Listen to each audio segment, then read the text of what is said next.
Cool. Okay, hi, message for Jenny. This is like the 4th time I've tried to record and submit this, so I'm hoping that it's like the second iPad and the second bloody iPhone, so I'm sure it'll be okay. So my colleague Shane, thanks very much Shane, is just recording this for me. Okay, basically some very simple exercises to do. All we want to do is to build you back into kind of being functional in your sort of legs, so we can do all the kettlebell exercises when we train.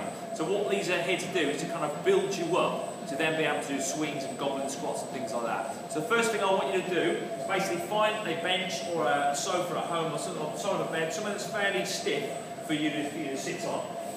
And what you are going to do, literally, first of all, sit there like so. You're just going to rock your legs back and forwards to get yourself going. Now, one thing to know is don't sit like this and just start sort of rocking, okay? It's a mistake. What we want to do is we want to take the pressure a little bit to the base of our spine so that our legs here are completely elevated. And all we're just going to do is get about 30 rocks on either side. It's nice and gentle, there's nothing technical about it at all. Literally just about 30 times on each leg, okay, like this. Easy peasy lemon squeezy, okay? Now next one, if I can sort my glamorous little list. Alright, is effectively what we're doing when we're on the floor with the hip raises, but effectively again you're just on a bench. And then all we're going to have is up, hold for 5 seconds, and then take it down.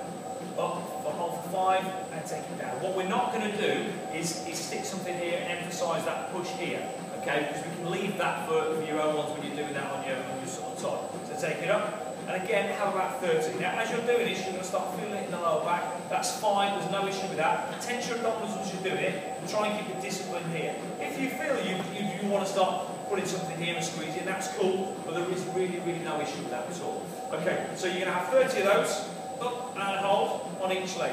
Okay, up and hold on each leg. Take your time, I am doing it a bit quick there, but that's cool. Third one, okay, is then going to be, you're going to move down to the floor. It's the same sort of movement, but this time we're going to be on the floor. So, if I'm on the floor, I don't know can you see me there?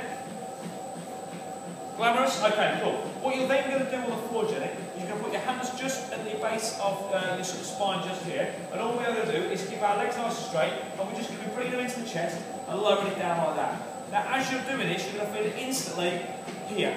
Okay, it's burning the core there. Your legs will shake a little bit. Okay, and again, we want about 30 of those.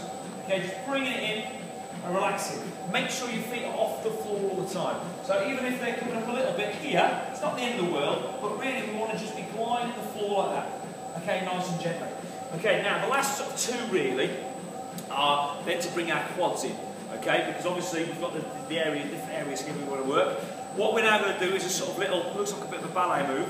You start with your feet completely parallel like so. You take a step outwards and then you have a little dip. It's okay as if you're curtsying for Boris Johnson, who might have just walked into your office or something like that, okay? And all you're going to do is you're going to start dipping yourself like that. Now what that's doing with the twist on both sides is that's getting the parallel ligaments on the side just kind of warmed up really and a little bit motivated. And obviously you've got the quad movement there as well. Now you haven't got to go massively low. You're not going to be banging your knee on the floor. It's literally just a slow dip.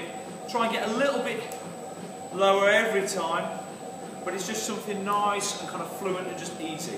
Okay? Now what this is going to do is have again about 30, but we'll just do about 15 on each side if you can.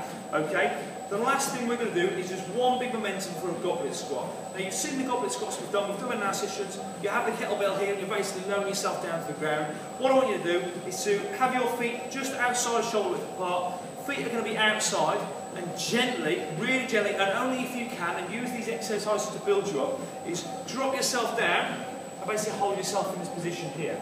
Your hands are on the outside of your knees, and you can literally just kind of move yourself around, just getting a bit of fluidity going, okay? And that's all it really is. Then all you're going to do, you're going to push out on your quads, and push out the heels through the floor, bring yourself up. Now, what we're going to build up slowly today, I've got a dumbbell instead of a kettlebell here, but we're going to have that exactly the same, going down here, because the goblet squat is basically one of the best kind of rehab exercises for this area. Just give it a go, see how we get along, but that's what we want to kind of aim for. So if you can't do it just yet, not a problem, no dramas whatsoever, but that's the sort of thing to build through. Now, just literally go down, rock it around, make yourself nice and comfortable, and then just come back up. Just make sure we're keeping our bum pushed down, pushing our chest out, and again, just have a bit of a wiggle just there. I hope that's okay. If you want more, I'll certainly sort you out. Again, apologies on the delay. Thanks very much to Shane as well for filming. Cheers.